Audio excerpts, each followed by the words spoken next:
And don't get me started on how amazing the active earplugs feature is. That's my term. Apple doesn't call it that, but the earplugs, listening to a concert with AirPods Pro in noise canceling mode, it's the best I've ever heard a show sound ever. Yeah, I agree. So, yeah. Anyway, but So, yes, but get a hearing test one way or another. Yes.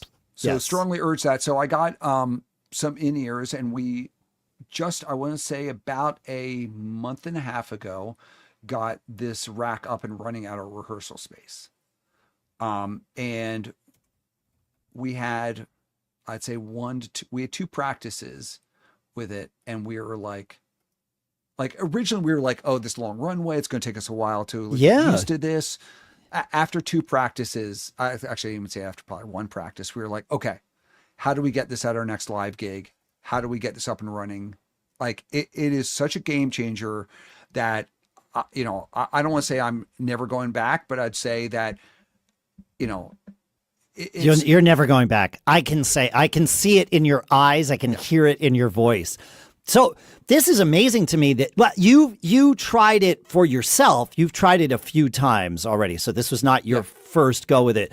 And everybody that listens knows that what we've found is that guitar players in general have the harder time adapting.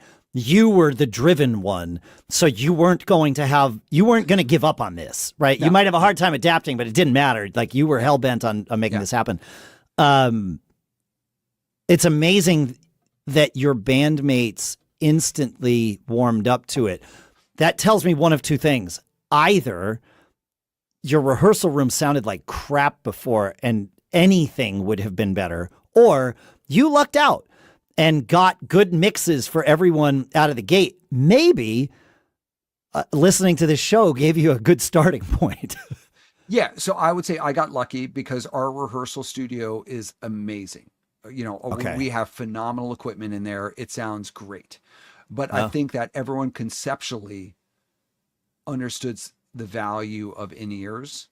Got it. Okay. So you were conceptually on board.